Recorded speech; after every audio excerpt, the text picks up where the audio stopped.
Check. Check one. Check one. Check one. Check two. Check one. Check two.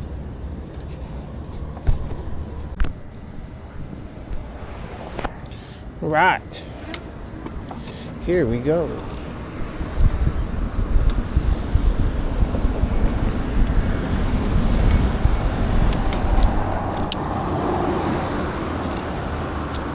Alrighty, it's Freaky Friday, and we are on Michelson in the city of Irvine.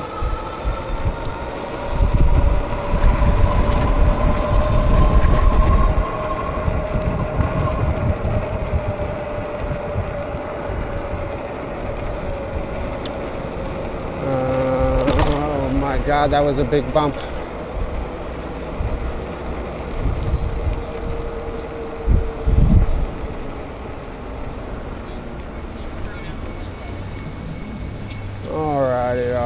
Alrighty. See if I can hit every big bump in on my way out of town. So this, I don't like these situations. Yeah, let's go. I don't like those situations where I can't really tell which way to. I guess if I obeyed the, the traffic signals, but then it's like it's gonna take me so long to get out of town. That's what Irvine's like. It's like when you're in Irvine and you're trying to leave around this time of day, it takes forever just to get out of town.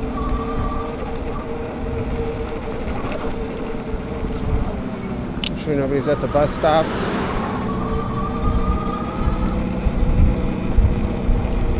That's why I always just end up. This light's green. Is there a green arrow too? I can't tell. But it looks safe. It looks safe enough.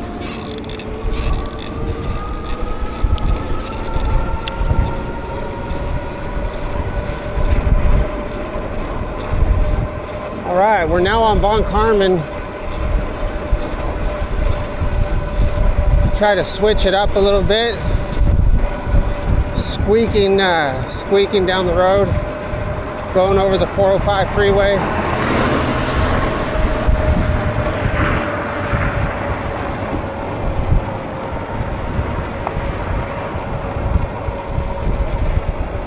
So we're gonna stay on the kind of on the outskirts on this ride home. It's about 4 o'clock.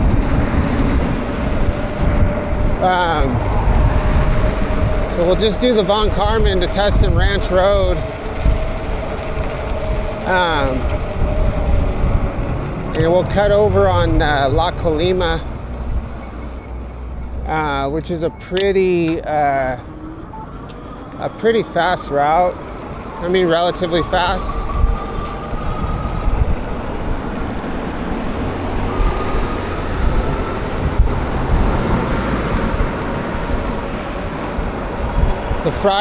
The typical Friday situation is pretty relevant right now. Everybody's hungry, even though it's early. So they're anxious for me to get home. Squeaky.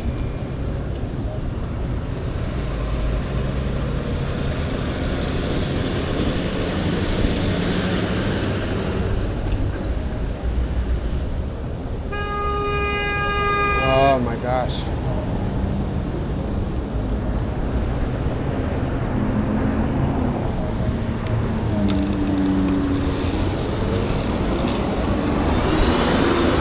Yeah, I was talking this morning about how I used to listen to music on my rides when I first started the channel.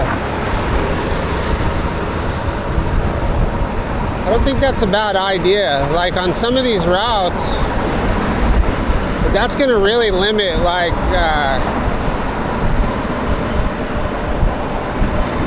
the viewers, I don't think a lot of people listen to the music I listen to.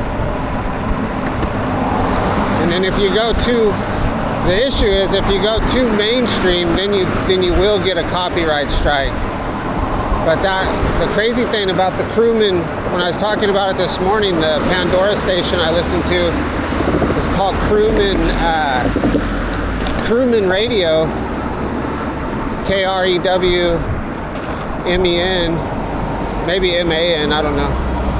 But so they're an old like rockabilly band, psychobilly, which I'm not. Like if you saw me, you would never think that that's what I like to listen to. I listen to everything though. Everything from 80s. Like I listen to everything. I listen to like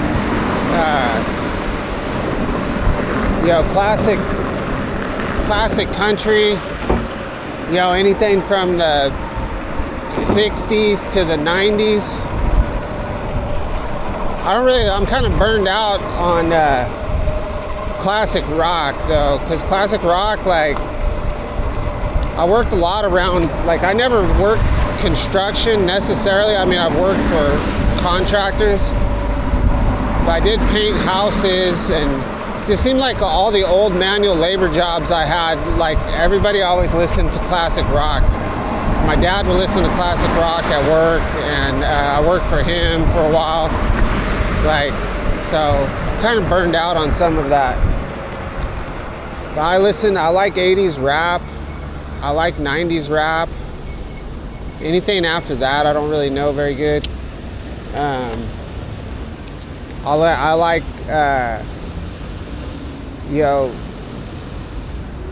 old like alternative 80s music.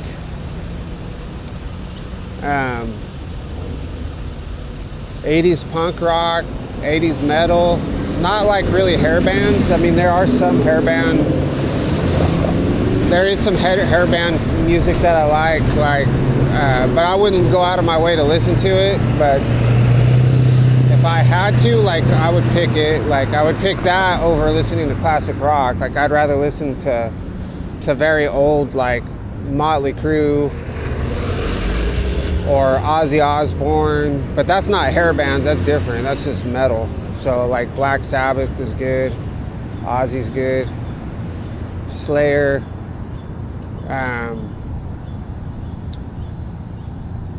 what other heavy stuff? That's not hair band stuff. With hair band stuff, I guess Motley Crue would be like the only thing I could probably tolerate, like the old stuff, like Shout at the Devil, Theater of Pain. That was a good album.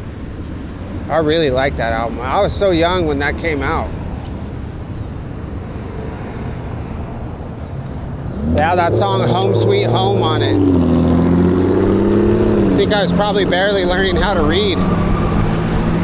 I don't know how old I was when that came out, actually.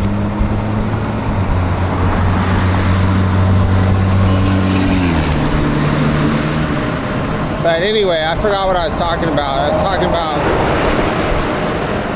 yeah, just the rockabilly stuff I got into probably like, I don't know how many years ago, 3 years ago, 4 years ago, not very long ago. I mean, I had listened to Social Distortion, of course, and I listened to a little bit of Reverend Horton Heat. What else would be considered like that? I guess that would be about it for that kind of music.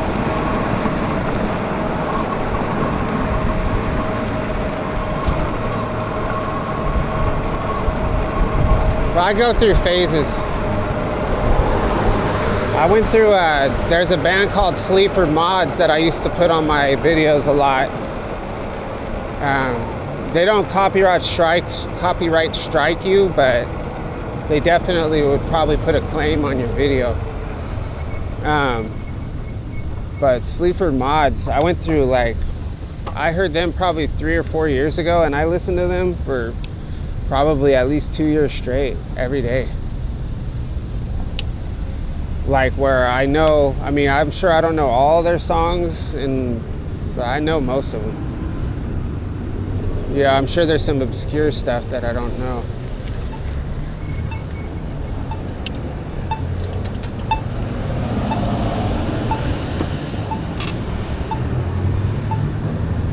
probably the first band that I really like as a teenager that I got into the most. I'm trying to think. Yeah, from that same dude I was talking about. So yeah, I got really into the Misfits for a while. Jane's Addiction. And then I heard the Doors. So my Doors phase lasted for a long time. My Doors phase lasted for like 10 years or more.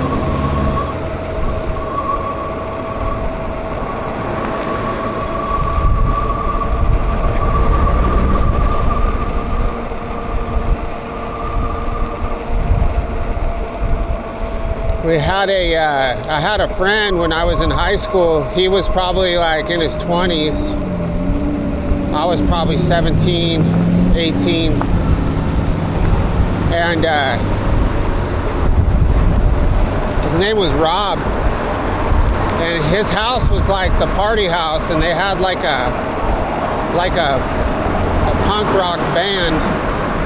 And I knew, like, I didn't know him at first, but I knew the guys in his band. I knew two of them. I knew the guitar player and I knew the bass player a little bit from high school. But Rob was old enough to buy beer, and he had his own house, but it was like total party house. And so I was able to kind of like make friends with him. And so after school, I'd always go over to his house and hang out with him. And back then I was into literature, and pretty much that's it, like reading books and skateboarding. And I was always just drawn to lyrics, to cool lyrics. And so I think I kind of related to Rob because he was the lead singer of the band. Oh wow, look at.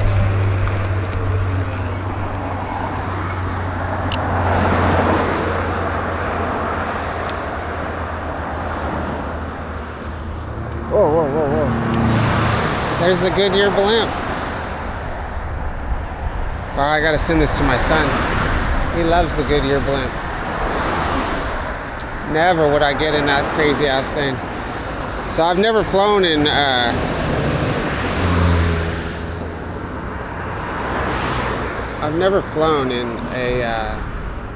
blimp. I've never even flown in an airplane, and I don't plan on it, which is kind of scary because my wife's like, yeah, if we ever get any money, like she wants to travel. I'm like, oh man. Like my idea of traveling is like, okay, let's like get in the car and drive across the United States, because like I don't have, that's really cool. I wish we could watch it take off.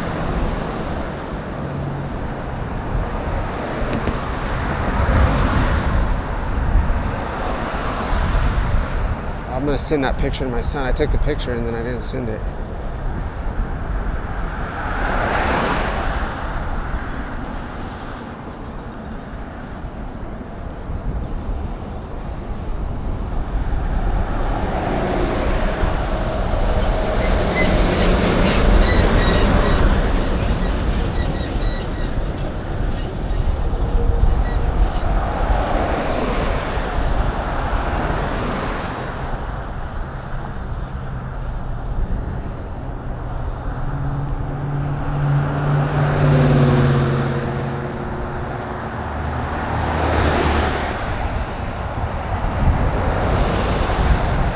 I don't think it's going to take off anytime soon. It has that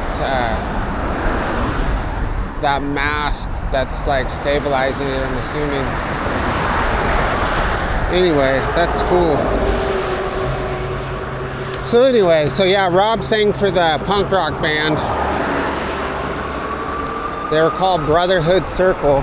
They were good, man. They had like an old garage outside of the house that they converted into a band room, and it was cool. It was totally cool. They ended up like getting into this local music scene. You know, that was in this town called Porterville, and then they hooked up with people in Tulare and Visalia. I think even Fresnorte.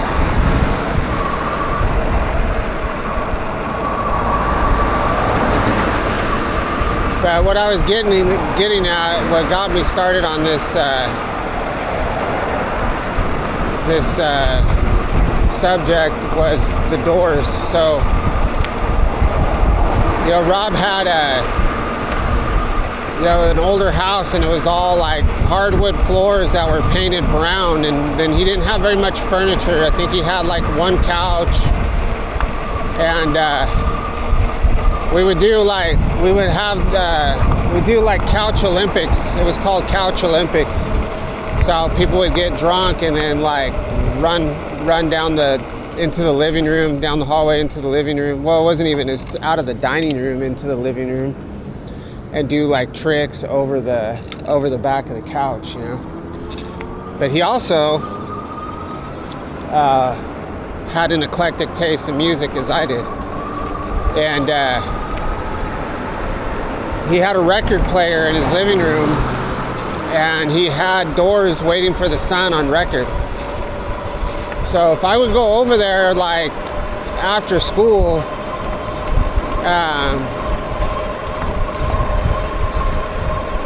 I was probably a junior or a senior at that point.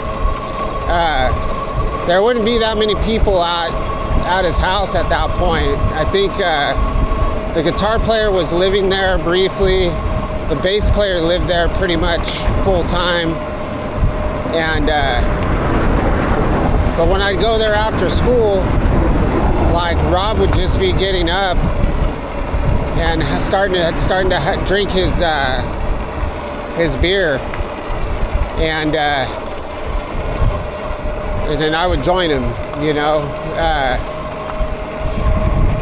He didn't have a lot of extra money. Like, I think he would probably share a beer or two with me, but after that I was like cut off, you know. I had to figure out my own way to get beer.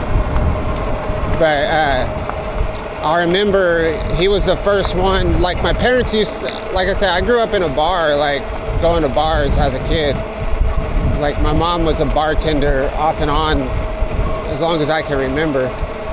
And so I was familiar with my parents drinking red beers, which was tomato juice and beer. But he was the first person I had ever seen drink Clamato and beer. And so he would get like a 12-pack of like cheap beer. Like, I don't think they had natural ice back then. I think it was just like natural light. And he would get one of those big quarts of Clamato, and he would get his 12-pack, get the Clamato, drink it down to the neck of the bottle, which was enough to fit a can of beer. Then he pours a can of beer in there and drink it down to the neck, pour another beer in there, and then and drink his 12-pack that way.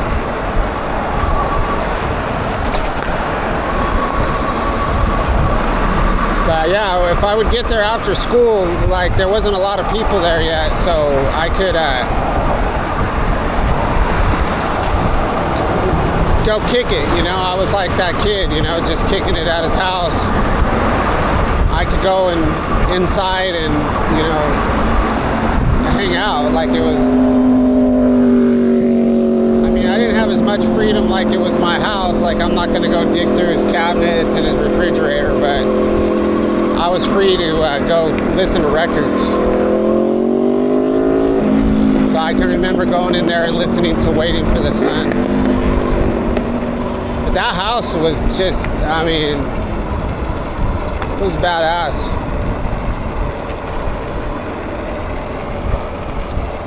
It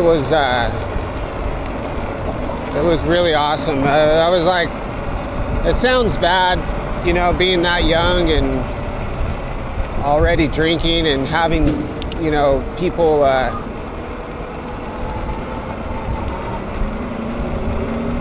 people that are older than you providing, you know, alcohol and stuff like that. What's this car doing?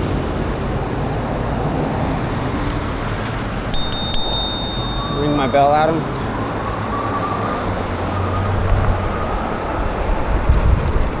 But it was a great house. I mean,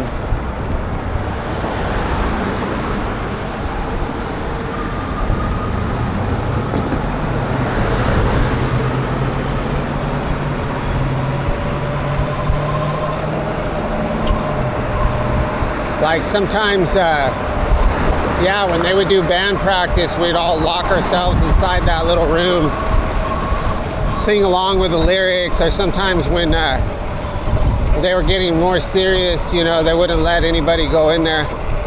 They're like, okay, we're gonna have a private, you know, a private band meeting, you know, private band practice.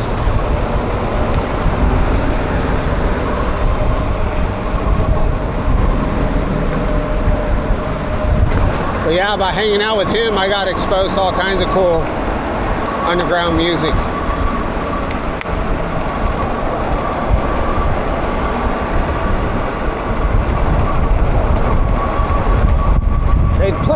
They'd play at,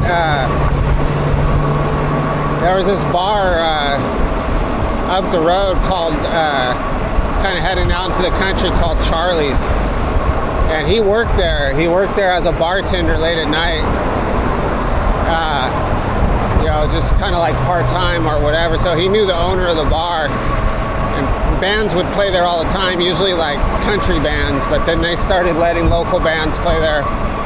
And I went to a concert there at the bar. I was definitely underage still at that point, but back then, like, people were, I don't know, it was just a little less serious, you know. We used to all hang out at this pizza place downtown Porterville called Port Richards, and like, back then people were still smoking cigarettes inside restaurants. So I can remember being, you know, 19 years old and hanging out at Port Richards, and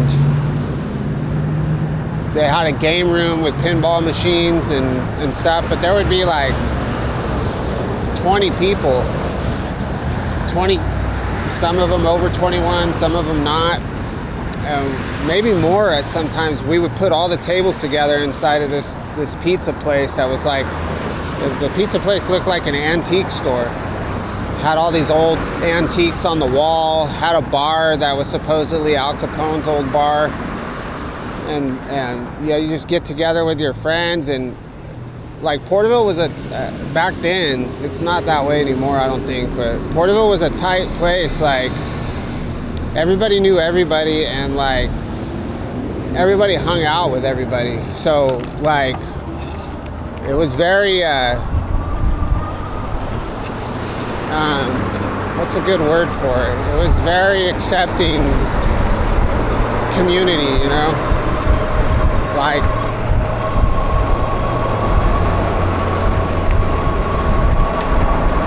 you know, you'd have like college kids hanging out with the punk rockers, hanging around with the Native Americans, the cowboys, even gang members, you know, like in a sense, you know, not like all the time, but we just all knew each other. But yeah, we go to Port Richards and get like pitchers of beer. People would use other illegal substances at that time. Cannabis was illegal, but people would use that inside the Port Richards.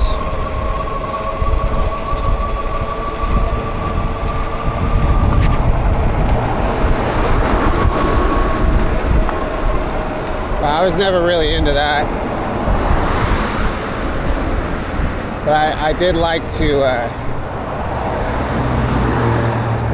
drink beer though,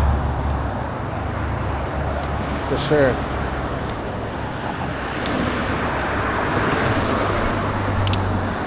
Wait.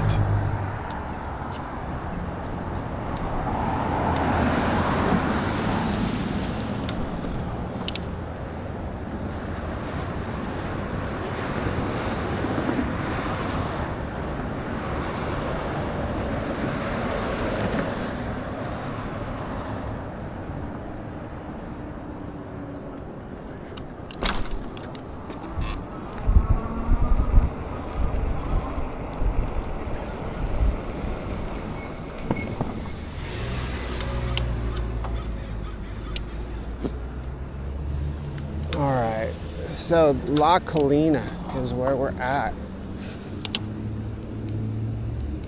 It's already been 30 minutes. I was supposed to make it in 15 minutes. There's no way I can make it in. But I think I had my bike on before.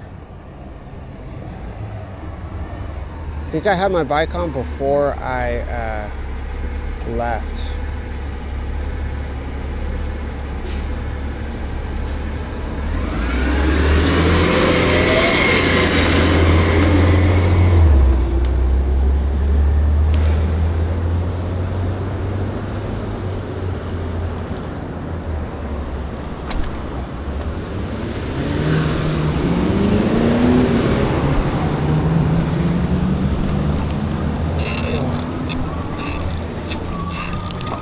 This pedal sounds good.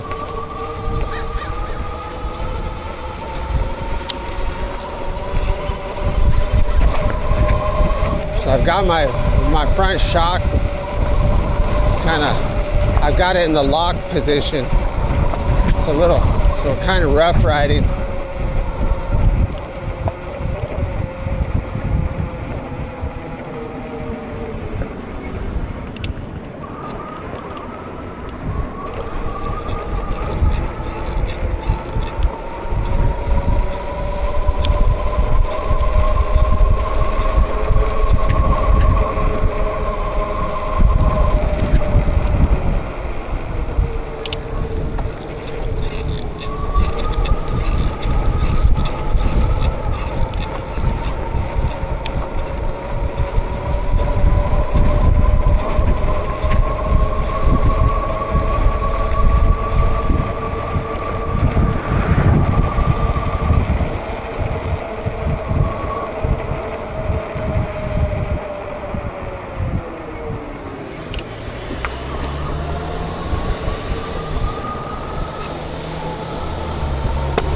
Oh my God, my seat just broke.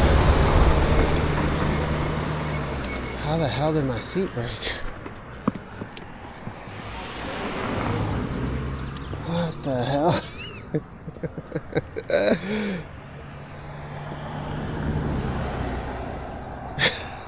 Oh my God. What the hell? How am I supposed to do this?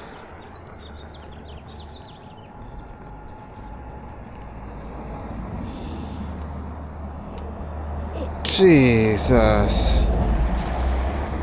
I don't think I have any. Oh, shit, dude. What am I gonna do? I don't think I have any way to really fix it.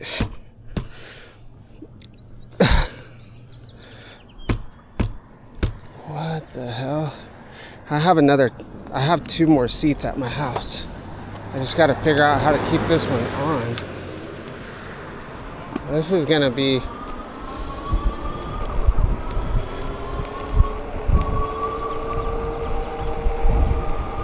will be interesting. Guess my big ol' ass broke the seat, man. Oh, there it goes again. God damn, what am I gonna do? There's no way to get it to stay. I can't sit on metal. What am I gonna do?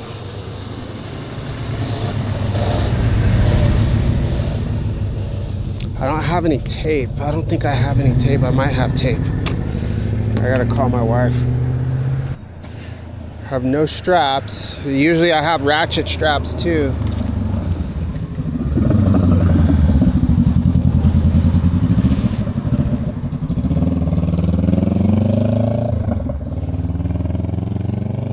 Cords. See what we have in here.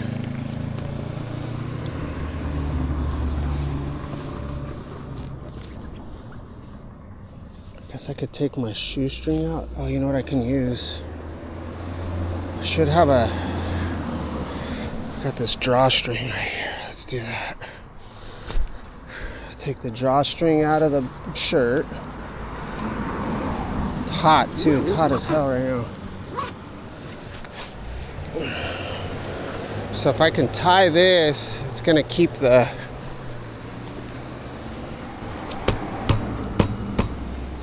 force on the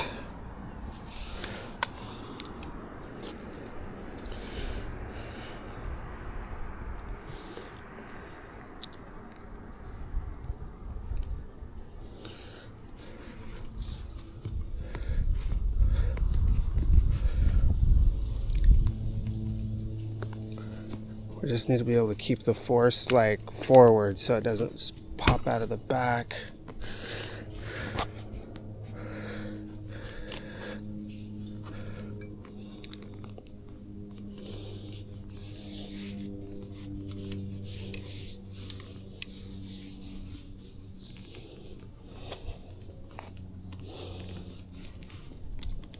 See if that works.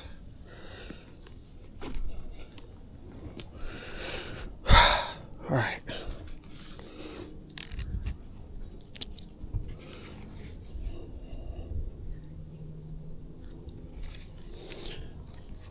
Yeah, I have two more seats. I have the first seat for my electric, and then I have a suspension seat post for the electric. So let's see how that works. It doesn't seem like it would be dangerous, but it actually, oh yeah, it feels like it's sliding off again. We just have to sit. Oh no, dude, it's falling off.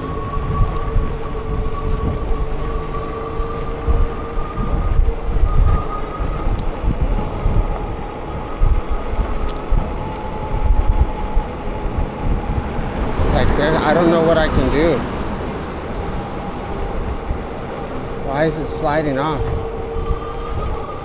Oh my god, dude. I don't get it. Why is this thing sliding off like that? Maybe that'll work. Let's see.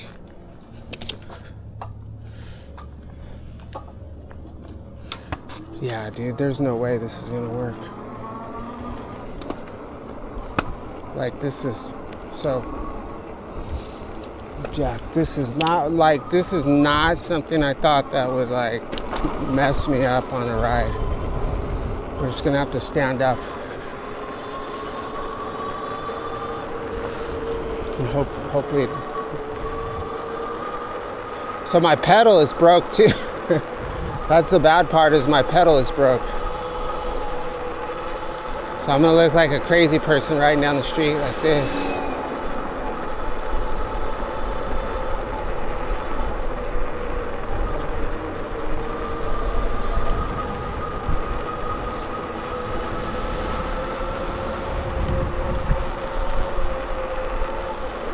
Guy standing up on his e-bike.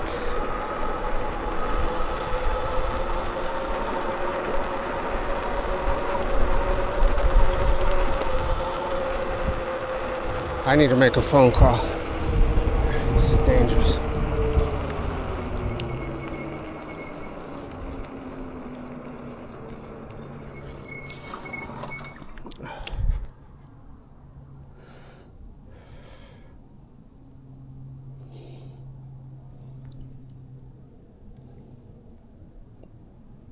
Oh, great, here comes the Sironster.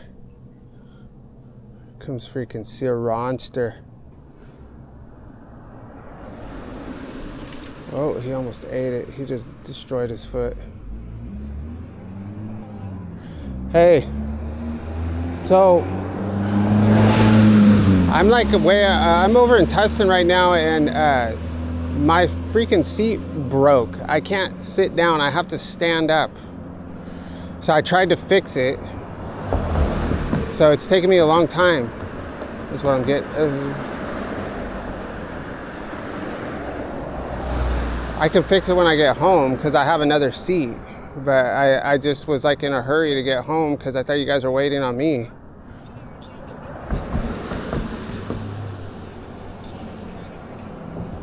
Oh, okay. All right. Is there soda there?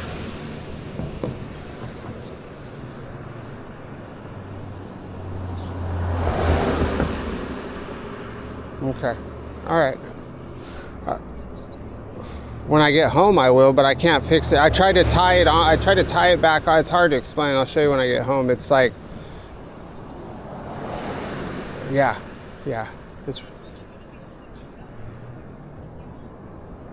well, I'm badass. I can do stuff like that. All right. All right. Bye.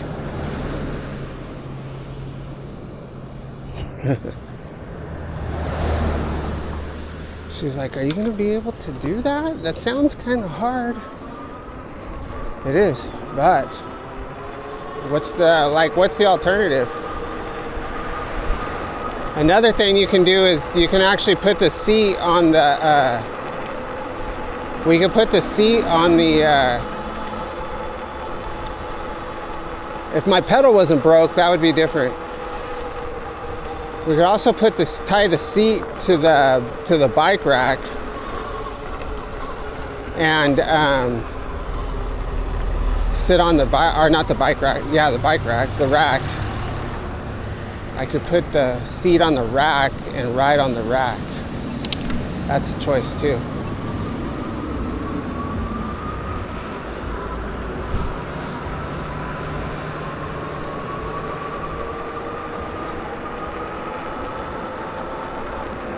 I'm sure there's an obvious fix that I'm just not thinking of. I think if I actually turn the seat in the other direction,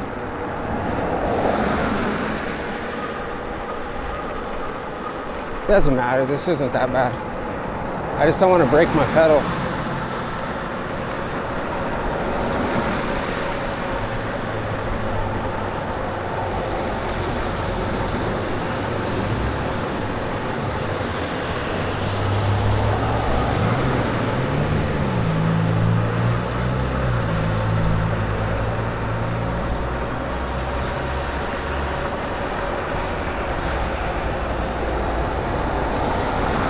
So the problems with the seat and the pedal, you know, problems with the seat may have started a long time ago. I feel like when I first got it, it was kind of awkward.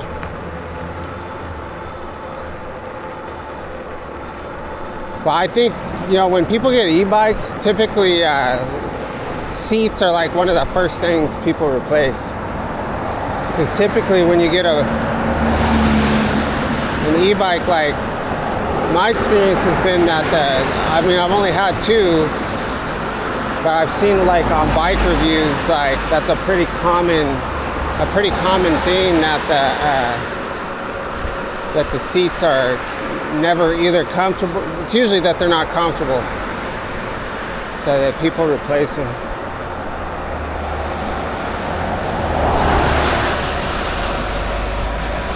So yeah, my feet are starting to hurt now.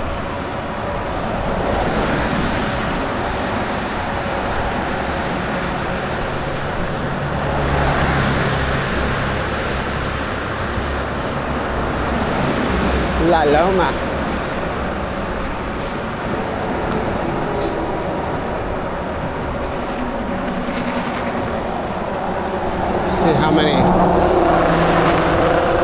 See how many miles we've gone.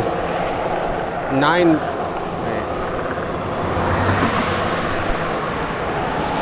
To say 9.5 miles, so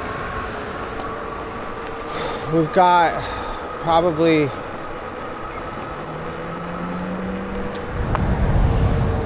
go across here. We've got probably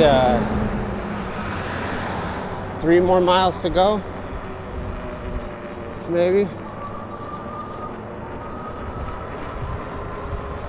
We get ran over in the intersection.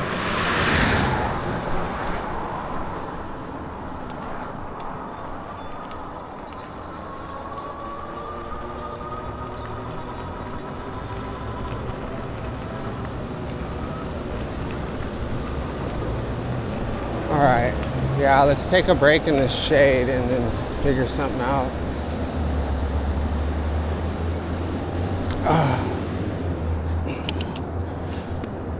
It's just so bizarre, dude.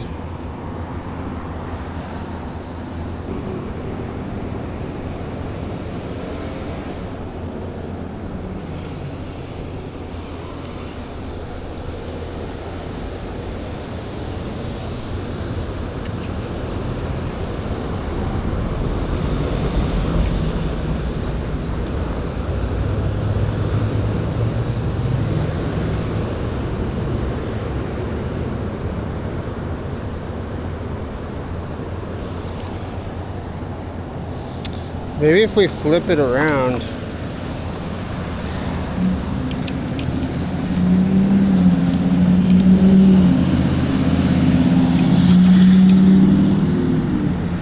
My battery's gonna die. Oh yeah, let's stop it. So it looks like these metal bars actually bent.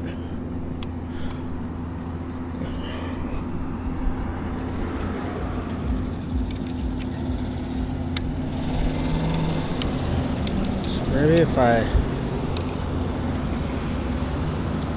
turn them around,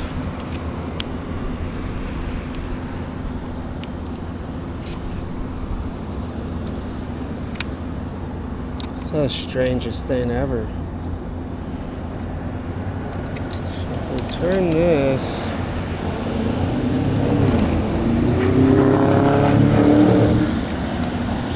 turn this around like that, then these are facing up instead of down.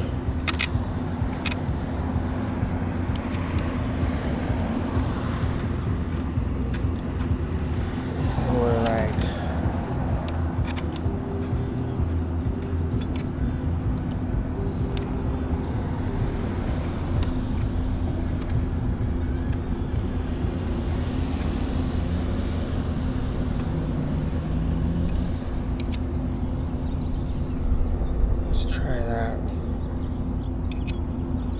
just sit on the metal, bro. Just sit on the metal, man.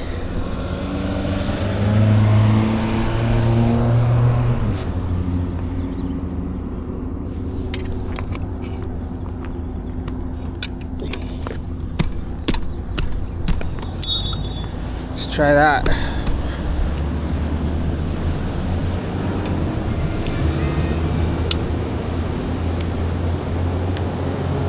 Then I can tire it in the front.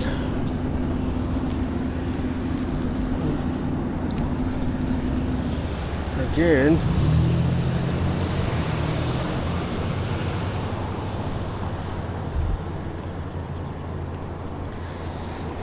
Of course my knot is so damn tight.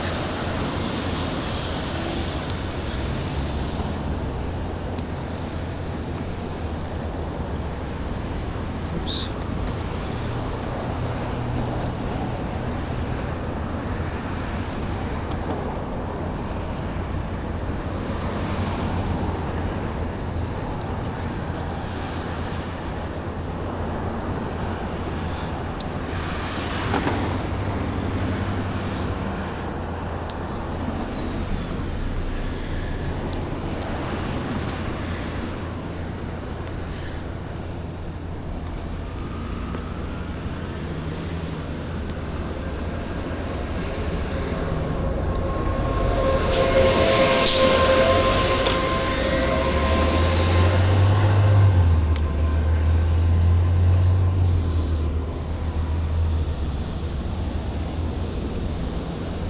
should go around this way. Makes more sense to go around this way.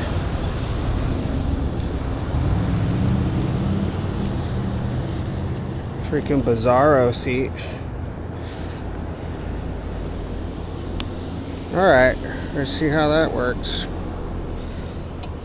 Freaking hillbilly.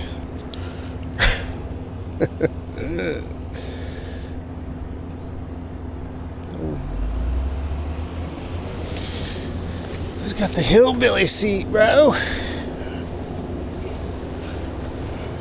Let's see, let's try her out.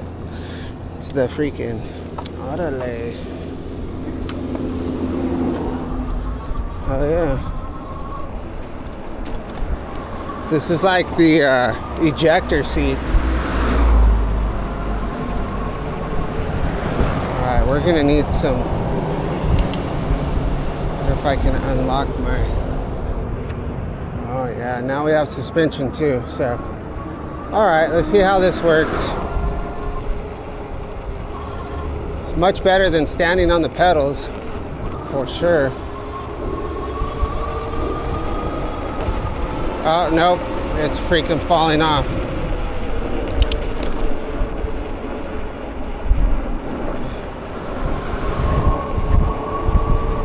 So strange, like that it's like such a temperamental situation.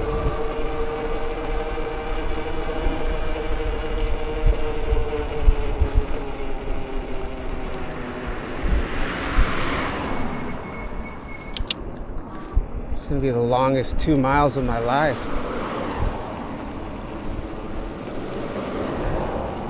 Not really.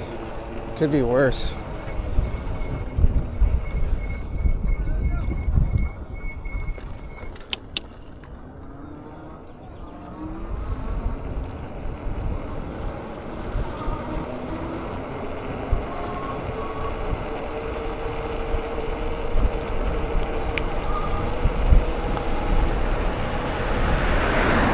So bizarre. I don't think this has ever happened to me before. Like even as a kid, I can't remember ever breaking a bike, like a bike seat, and not being able to ride my bike.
Switch legs, so I'm kind of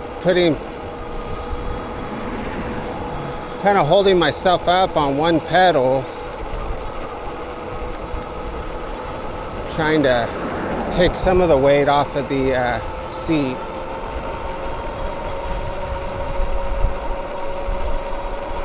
But if this thing like launches off for some weird reason, gonna freaking stab me.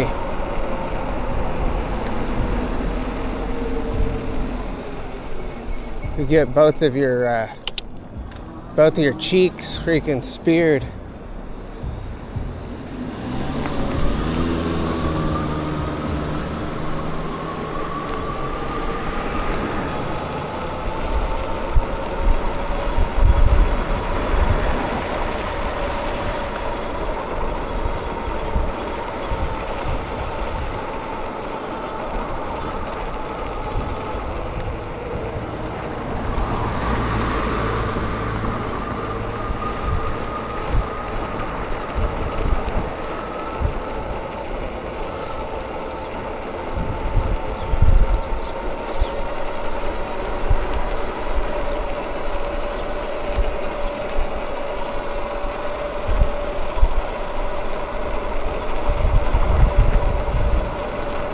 Wow, it's funny how things can change so fast, you know, going from riding on a beautiful sunny day, talking about the old times.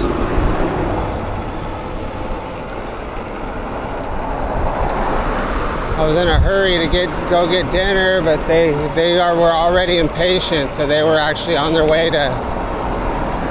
They had already just picked up dinner and were heading home, so I was all worried for nothing. I think this happened last week.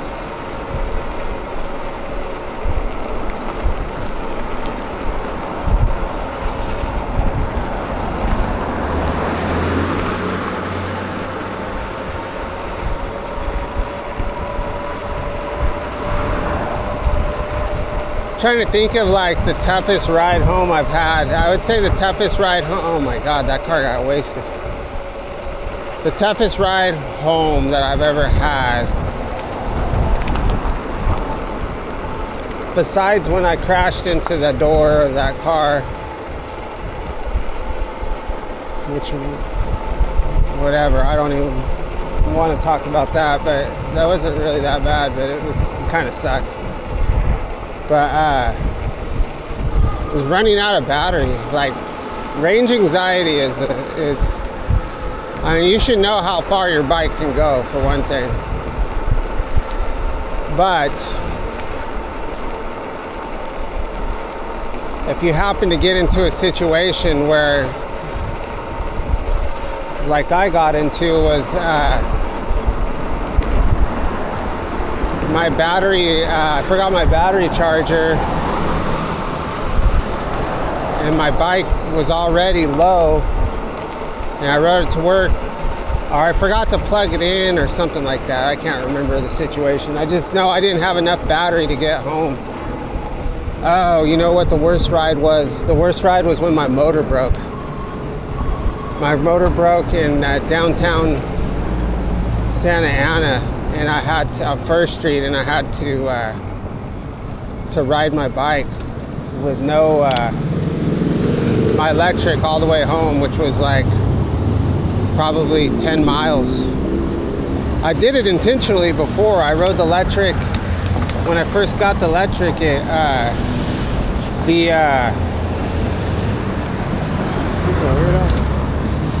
when I first got the electric, the display stopped working at like 380 miles, which that's pretty fast when I'm doing like 130 a week. So, you know, I was just getting into the flow of this commuting thing.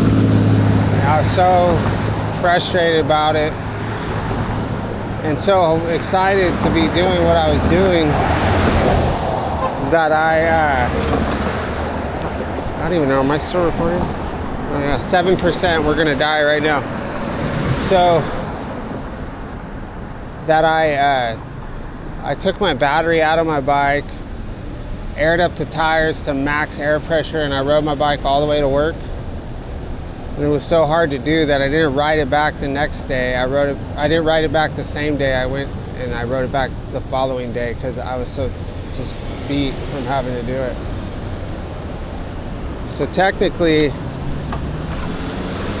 I've rode, so that was two 11.5-mile trips. And then when my motor broke, that was another, so that was like 23 miles.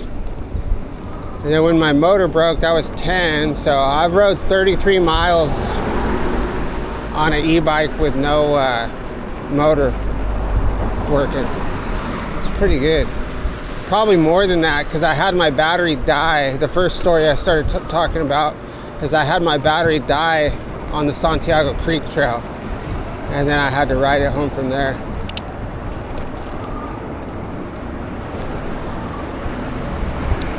I'm trying to think of when else I've had to do that. Can't really remember. Stand your ground.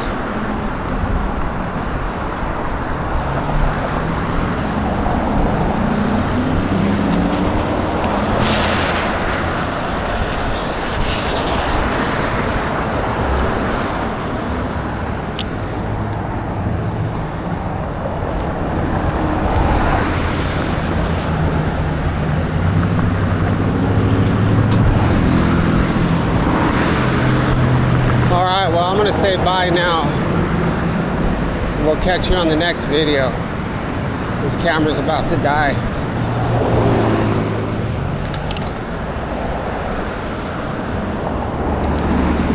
It's like, that's the bad thing about this 60 frames, is it just, the battery dies way too fast.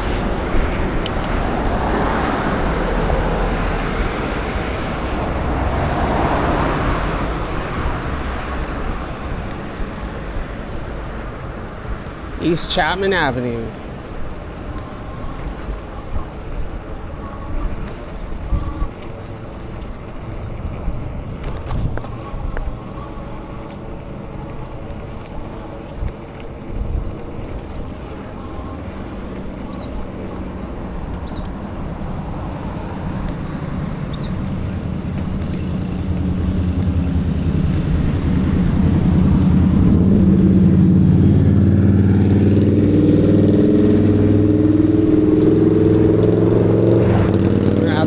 Sunblock.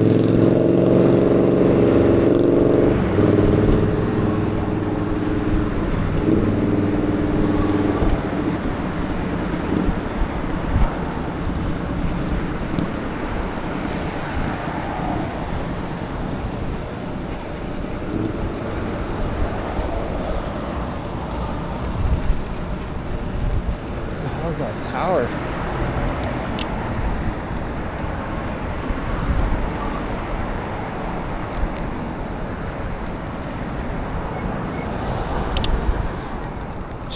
Johnny Ryall.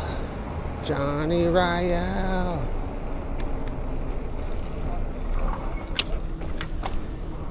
Wow, look at how short the in and out line is. Really short. It's only going to right here. There's only probably 15 cars in it. It's usually going all the way back to here.